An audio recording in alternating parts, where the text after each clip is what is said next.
నమస్కారం. Media today వార్తలకు స్వాగతం. ముందుగా వార్తల్లోని ముఖ్యాంశాలు. కాలుష్య రహిత గోదావరిపై అధికారులకు డిప్యూటీ సీఎం ఆదేశాలు. మురుగునీటి శుద్దిపై అధికారులను ప్రశ్నించిన పవన్, గోదావరిలోకి శుద్ది చేసిన నీరే విడుదల చేయాలన్న వ్యాఖ్య.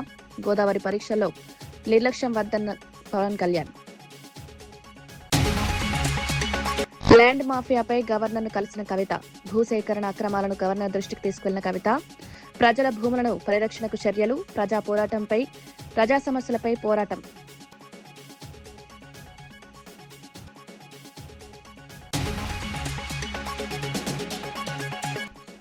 జగన్ ప్రెస్ మీట్తో రాజకీయ నష్టం జరిగిందన్న వర్ల. భస్మాసుర హస్తం తనపైనే పెట్టుకున్నారని రామయ్య. వైసీపీకి స్పష్టంగా మారిందన్న జగన్. ప్రజల్లో వైసీపీ నమ్మకం తగ్గిందని వెల్లడి.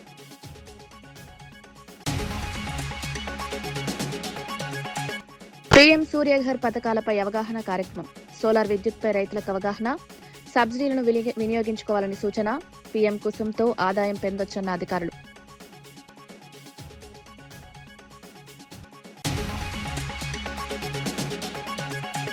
రీసర్వేపై జగన్పై విమర్శలు చేసిన ధర్మాన ప్రసాదరావు. ప్రజల్లో అపోహలు సృష్టించారని విమర్శ. 2 ఏళ్ల పాలనలో చెప్పుకునే పనిలేదని వ్యాఖ్య. ప్రజలు వాస్తవాలు గమనిస్తున్నారని దరి.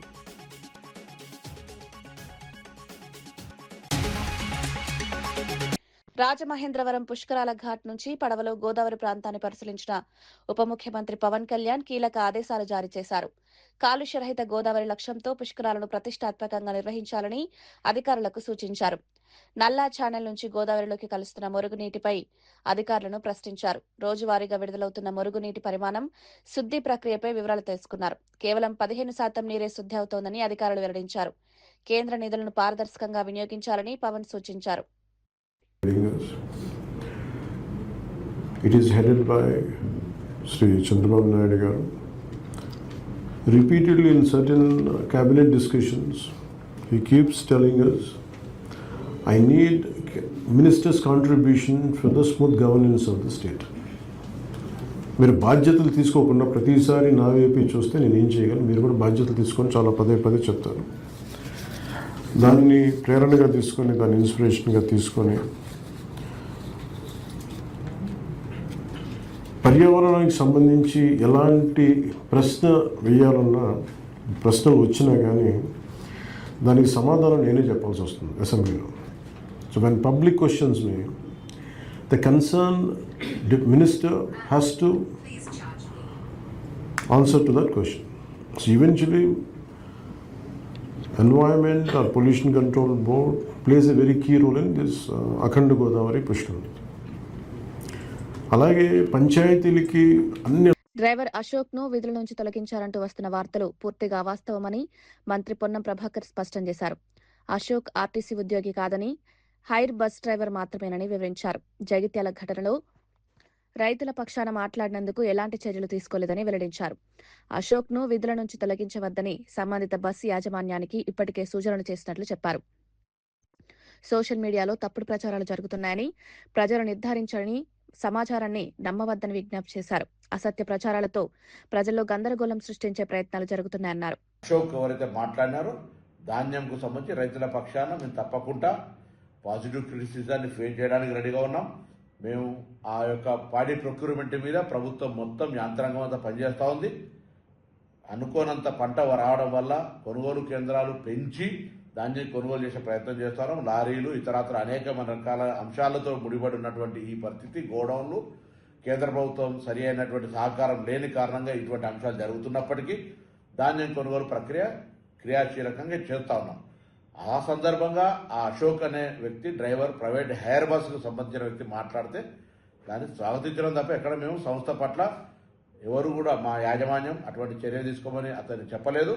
నేను ఇప్పుడే ఆర్టీసీ మేనేజింగ్ డైరెక్టర్ గారితో మిగతా ఆ ప్రైవేట్ బస్సుకు సంబంధించిన యాజమాన్యాన్ని కూడా చెప్పడం జరిగింది. అతను ఉద్యోగం నుంచి తొలగించే ప్రశ్న లేదు. ఇటువంటి తప్పుడు ప్రచారం చేయొద్దని కోరుతా ఉన్నాం. ఆ అశోక్ కంటిన్యూగా ఉద్యోగం చేసుకునేటువంటి అవకాశం హైర్ బస్సులో ఉంటుంది. సిపిఐ మావోయిస్టు పార్టీకి భారీ ఎదురుదెబ్బ తగిలింది. కీలక నేత పసునూరి నరహరి టీజీపీ సివి ఆనంద్ సమక్షంలో లొంగిపోయారు. Bihar, Jharkhand special area committee కార్యదర్శిగా, సెంట్రల్ కమిటీ సభ్యుడిగా పనిచేసిన నరహరితో పాటు ఆయన భార్య దానమ్మ కూడా లొంగుబాటు అయ్యారు. హైదరాబాద్లో జరిగిన కార్యక్రమంలో ఈ మావోయిస్టు జంటకు ప్రభుత్వం ప్రోత్సాహకంగా భారీ నగదు అందించింది. నరహరికి 25 లక్షలు, దానమ్మకు 20 లక్షలు ఇచ్చినట్లు ప్రకటించారు. ఈ ఏడాది తెలంగాణలో ఇప్పటి వరకు 264 మంది మావోయిస్టులు లొంగిపోయారని డీజీపీ తెలిపారు.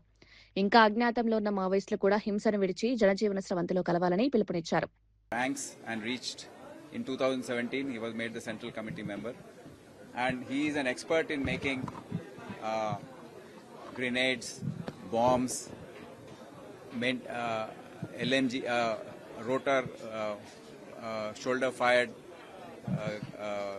motors, and such equipment. He is also an expert in maintenance of this military equipment which they had, rifles, guns and other military equipment, which he is an expert at laying booby traps, and he used to be in charge of all the training sessions for the Maoist UG cadre in these aspects. So being there, his wife also is from Guntur district, met him in 86 and joined him as in the Bangalore area den as a den keeper, and from that year onwards they have both been together and slowly have shifted to the Jharkhand, Bihar area and have been staying together. Both have come out today and surrendered to the Telangana police, and as of now, if we calculate the number of persons who are UG, in Telangana there are hardly 3 members left. Those 3 are Muppal Lakshman Rao, the other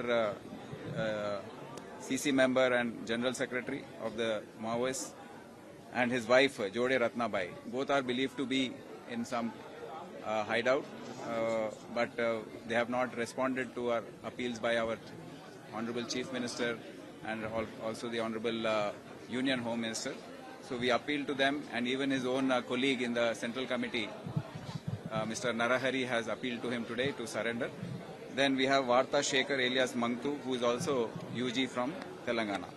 Overall, we can say, as on today, there are 47 UG cadre in the country. Chhattisgarh has 15, Jharkhand has 13, Orissa has 15, Telangana 3 and AP 1.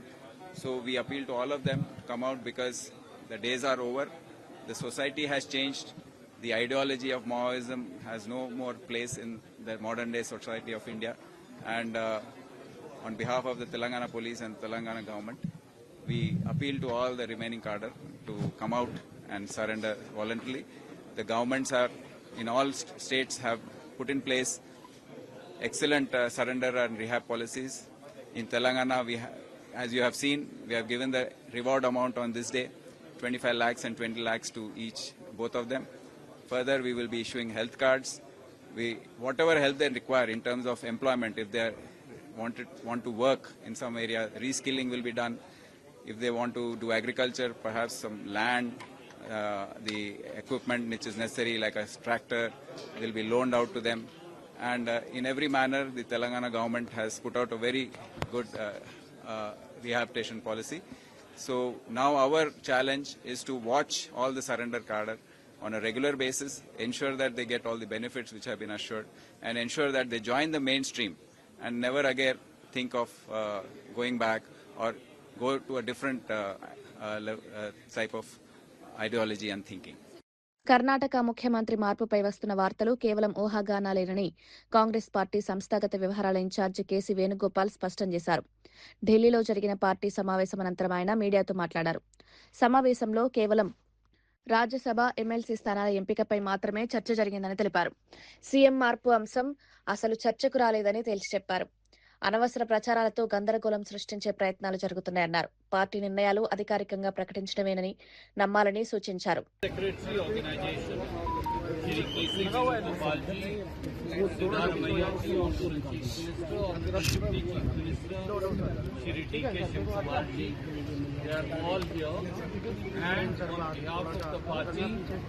A short statement will be made by Honorable General Secretary, Organization, Shri K.C. Venugopal ji. At this point, we will not be taking any questions.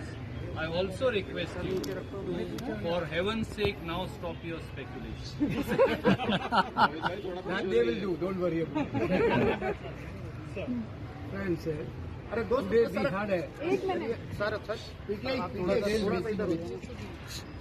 Congress President Mallikarjuna Kharge ji and LOP Rahul Gandhi ji. Of course, CM Siddaramaiah ji,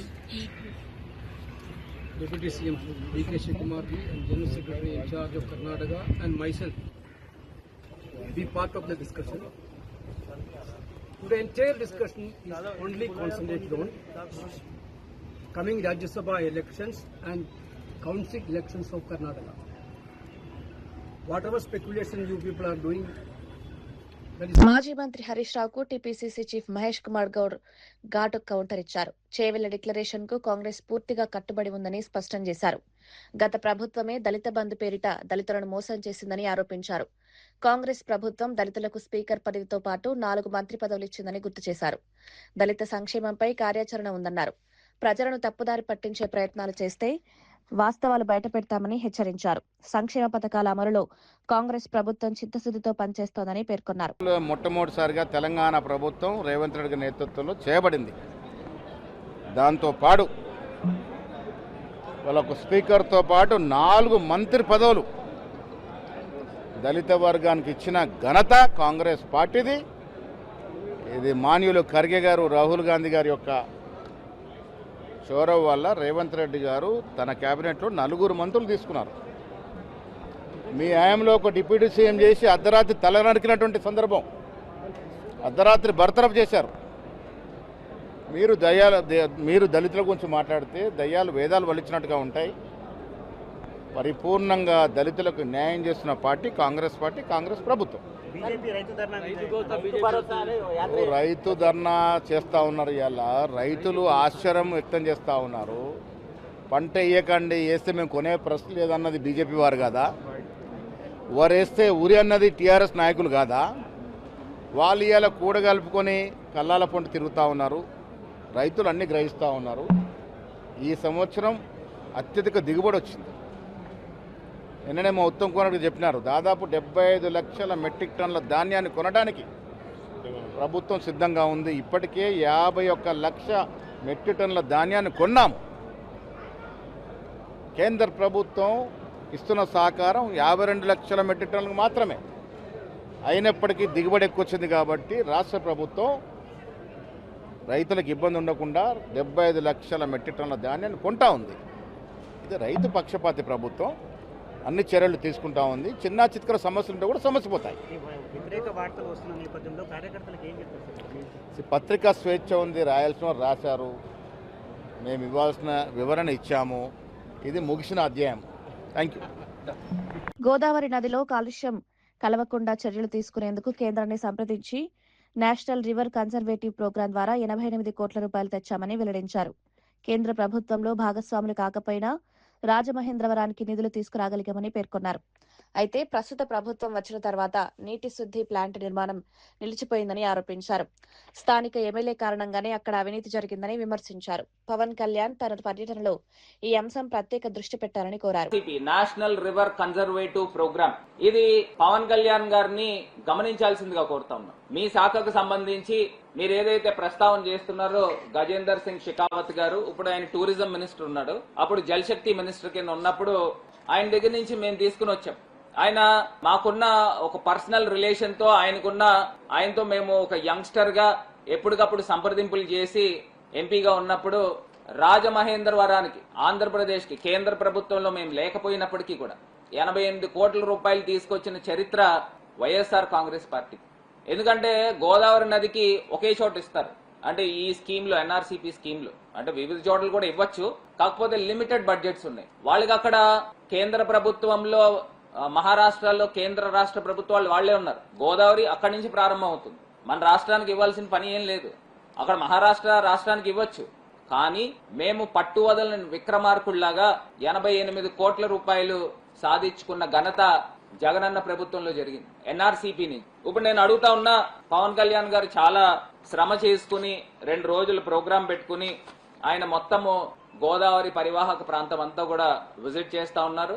paper mill లో ఏ రకంగా sewage water, unfiltered water, untreated water ఏ రకంగా గోదావరిలో కలుపుతా ఉన్నారో ఆ అంశాల గురించి ప్రశ్నలు లేవనెత్తుతున్నారు. చాలా చాలా అభినందిస్తాం. రీసర్వే అంశంపై తప్పుడు ప్రచారాలతో ప్రజలను మోసం చేసి అధికారంలోకి వచ్చారని మాజీ మంత్రి ధర్మాన ప్రసాదరావు చంద్రబాబుపై విమర్శలు చేశారు. జగన్ మీ భూములు లాక్కుంటాడంటూ ప్రజల్లో అపోహలు సృష్టించారని ఆరోపించారు.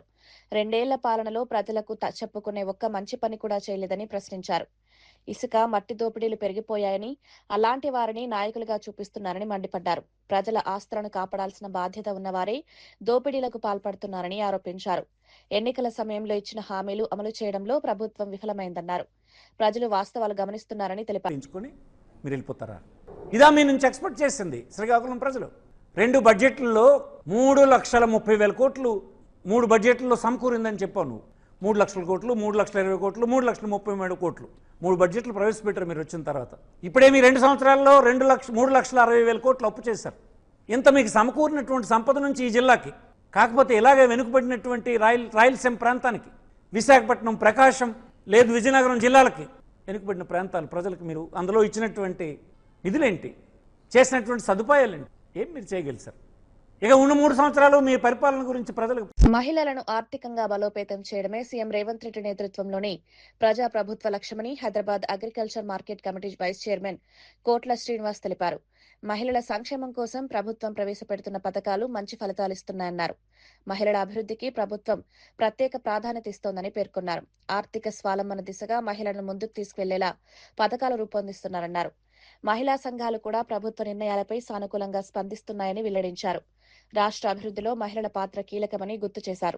తీసుకున్న నిర్ణయం దేశంలోనే ఒక చారిత్రాత్మక నిర్ణయంగా చెప్పడానికి ఎలాంటి అతిశక్తి లేని సందర్భంగా మనవి చేస్తాను. ఏకకాలంలో రాష్ట్రంలో 8,000 మహిళా శక్తి భవనాలను ప్రారంభించడం కోసం ఈరోజు రాష్ట్రంలో ఉన్న మహిళలందరూ కూడా మా ముఖ్యమంత్రి గారిపైన ప్రశంసల జల్లులు కురిపిస్తుంటే, అదేవిధంగా మహాలక్ష్మి స్కీమ్ కింద ఇప్పటికే మహిళల పట్ల మహిళా పక్షపాతి గౌరవ సీఎం రేవంత్ రెడ్డి గారని చెప్తా ఉన్నారు.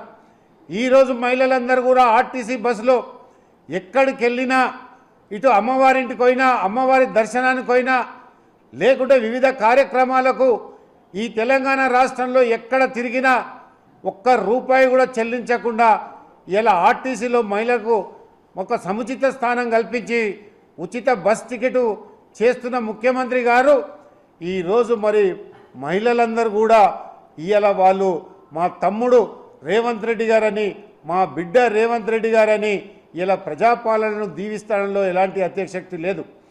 గత ప్రభుత్వంలో మహిళలను పట్టించుకోలేదు.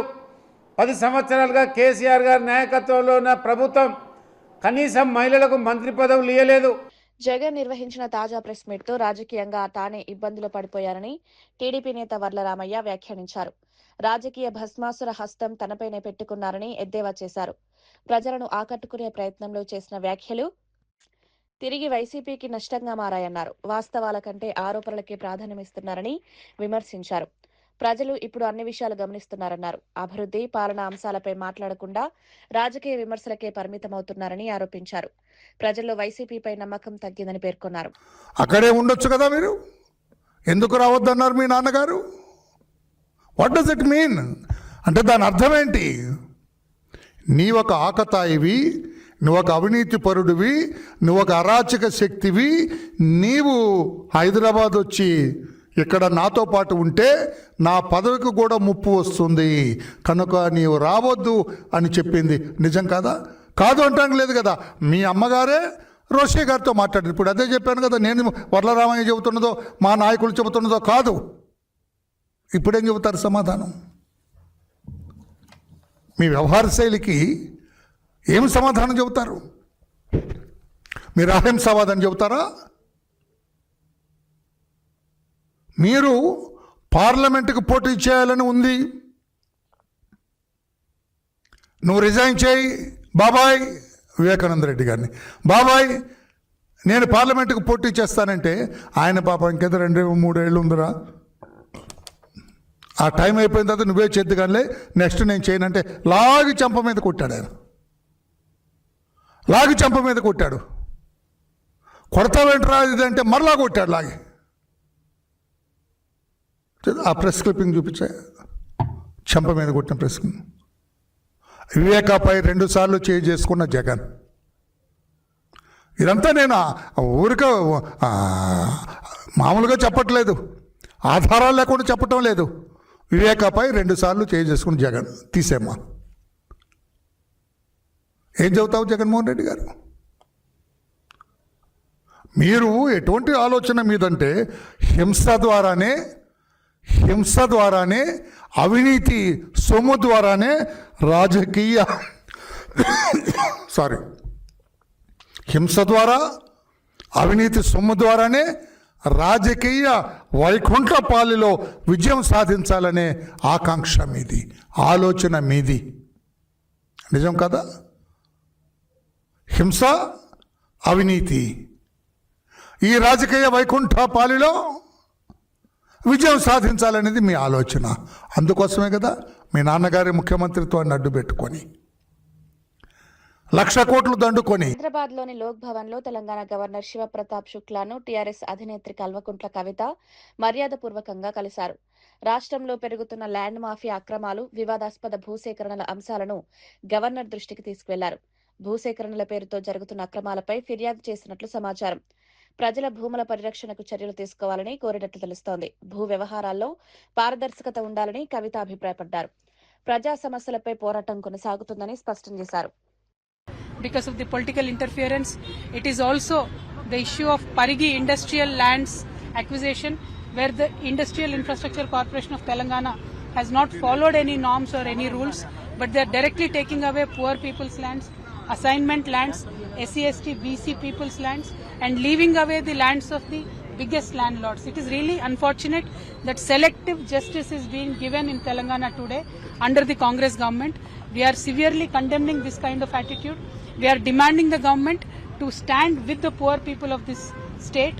Unfortunately, since the government is not standing with the poor people, we have represented to the Honorable Governor, hoping that there will be some kind of inquiry into all these issues. Myself from TRS and Honorable Dr. Vishardhan Garu from Dharma Samaj Party, both of us have together represented on all these issues. We are hoping that the Honorable Governor Garu will intervene and get some justice to these poor people. Thank you. Jai Telangana. What's the future course of action if this doesn't work? ప్రత్యేక voter జాబితా సవరణ ప్రక్రియ రాష్ట్ర వ్యాప్తంగా పారదర్శకంగా జరుగుతోందని రాష్ట్ర ప్రధాన ఎన్నికల అధికారి వివేక్ యాదవ్ తెలిపారు. సచివాలయంలో రాజకీయ పార్టీల ప్రతినిధులతో జరిగిన సమావేశంలో ఆయన ఈ వివరాలు వెల్లడించారు. ప్రతి అర్హుడైన ఓటర్ జాబితాలో ఉండేలా చర్యలు తీసుకుంటున్నామన్నారు. రాజకీయ పార్టీలు మరింత బూత్ లెవెల్ ఏజెంట్లను నియమించాలని సూచించారు. ఇప్పటికే జాబితాలో ఉన్నవారు కేవలం ఎన్యూమరేషన్ ఫామ్ సమర్పిస్తే సరిపోతుందని వివరించారు. జూలై 21న ముసాయిదా ఓటర్ జాబితా విడుదల చేస్తామని, సెప్టెంబర్ 22న తుది జాబితా ప్రకటిస్తామని తెలిపారు. వాళ్ళ నమోదు చేయడంలో గానీ చాలా పారదర్శకమైనటువంటి విధానంతో ఎన్నికల కమిషన్ వ్యవహరిస్తుంది. ప్రజలందరూ కూడా స్వాగతిస్తున్నారు. ఎన్నికల వ్యవస్థ మీద ఈ దేశంలో ఉన్నటువంటి ప్రజలందరూ కూడా విశ్వాసం ఉంది. ఆ విధంగానే పారదర్శకంగా ఎన్నికల వ్యవస్థ మరింతగా ముందుకు పోతుంది. దానికి రాజకీయ పార్టీగా మేమందరం కూడా సహకరిస్తామని చెప్పడం జరిగింది. ఉద్దేశపూర్వకంగా నిందివేసేటువంటి ప్రయత్నం కొన్ని రాజకీయ పార్టీలు చేస్తున్నాయి. దాన్ని ప్రజలు విశ్వసించేటువంటి స్థితిలో లేరు. బయట రాష్ట్రాల్లో ఎస్ఐఆర్ సందర్భంగా జరిగినటువంటి ఓటర్ల ఎత్తివేత కార్యక్రమం అనేది ఈ రాష్ట్రంలో జరగటానికి వీల్లేదు. దానికి అన్ని రకాల బాధ్యతను మీరే తీసుకోవాలి. బిఎల్ఓలు ఇంటింటికి ఓటర్లని ఎన్యూమినేట్ చేయడానికి వెళ్ళినప్పుడు ఖచ్చితంగా బిఎల్ఏని కూడా కంపల్సరీ ఎంపడబెట్టుకుని వెళ్లాలని చెప్పని 18 సంవత్సరాలు నిండినటువంటి ఏ జెన్యూన్ ఓటర్ కూడా ఓటు లేకుండా ఆంధ్రప్రదేశ్ రాష్ట్రంలో ఉండకూడదని చెప్పని, డబుల్ ఓటు దొంగ ఓటు ఉండకుండా చూడాల్సిన బాధ్యత కూడా మీ మీద ఉందని చెప్పని కూడా వైఎస్ఆర్ కాంగ్రెస్ పార్టీ గట్టిగా వారిని కోరడం జరిగింది. యువతకు ఉపాధి అవకాశాలు కల్పించడమే కూటమి ప్రభుత్వ ప్రధాన లక్ష్యమని ఎమ్మెల్యే గజపతిరాజు తెలిపారు. విజయనగరం ప్రభుత్వ ఐటీఐ కళాశాలలో నిర్వహించిన క్యాంపస్ ప్లేస్మెంట్ డ్రైవ్ 2026 కార్యక్రమాన్ని ఆమె ప్రారంభించారు. ఏపీ స్కిల్ డెవలప్మెంట్ కార్పొరేషన్ ఆధ్వర్యంలో ఈ కార్యక్రమం నిర్వహించారు. వివిధ పరిశ్రమల్లో ఉద్యోగ అవకాశాలు కల్పించేందుకు జాబ్ మేళాలు నిర్వహిస్తున్నట్టు చెప్పారు. విద్య, ఉపాధి రంగాల అభివృద్ధికి మంత్రి లోకేష్ ప్రత్యేక చొరవ తీసుకుంటున్నారని పేర్కొన్నారు. యువత నైపుణ్యాలను పెంచేందుకు ప్రభుత్వం చర్యలు చేపడుతోందన్నారు. అయితే వచ్చిన ఫస్ట్ జాబ్ ని మీరు తీసుకోండి. ఆ వచ్చిన జాబ్ మీరు తీసుకున్నాక దాంట్లో ఎక్స్పీరియన్స్ పొందాక అప్పుడు మీరు సెలెక్ట్ చేసుకోగలరు. ఈ జాబ్ నాకు బాగుంటుంది, లేకపోతే ఈ జాబ్లో నాకు శాలరీ ఎక్కువ వస్తుంది. ఈ విధంగా మీరు సెలెక్ట్ చేసుకోవచ్చు. మీ లైఫ్లో మీరు బాగా కష్టపడి బాగా ఎదగాలని నేను కోరుకుంటా అన్నాను. మీరందరూ హార్డ్ వర్క్ చేస్తే డెఫినెట్గా పైకి వస్తారు.